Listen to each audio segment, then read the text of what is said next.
السلام عليكم ورحمة الله تعالى وبركاته. أسعد الله مساءكم أعزائنا المشاهدين.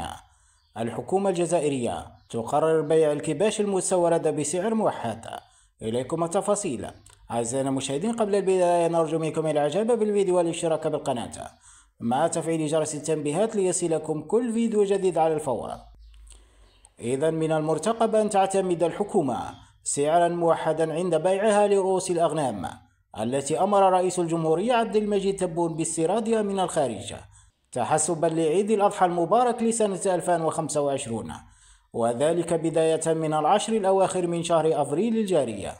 كما كشفت مصادر مسؤولة حظرت أشغال الاجتماع المغلق الذي ترأسه وزير الفلاحة والتنمية الريفية والصيد البحري يوسف شرفة منذ أكثر من أسبوع، أي الخميس ما قبل الماضي، بمقر الوزارة، عن إسداء الوزير لتعليمات صارمة لمدراء المصالح الفلاحية ومسؤولي الهيئات العمومية من أجل مباشرة تنظيم عمليات تسويق رؤوس الماشية التي أمر الرئيس باستيرادها، وتحديد الفضاءات المخصصة لذلك في عملية يجب أن تكون محكمة تفاديا للفوضى المسجلة العام الماضي.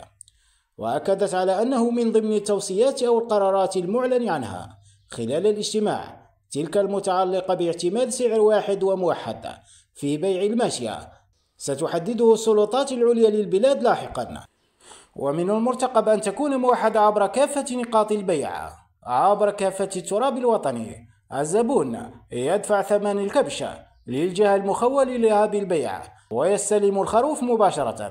ومن ضمن الشركات العمومية التي ستبيع الأغنام المستوردة، ذكرت مصادرنا الشركة الجزائرية للحوم الحمراء الفيار ومجمع أغرولوغ عبر فرعه ساربا من خلال نقاط بيع معتمدة مباشرة للمواطن.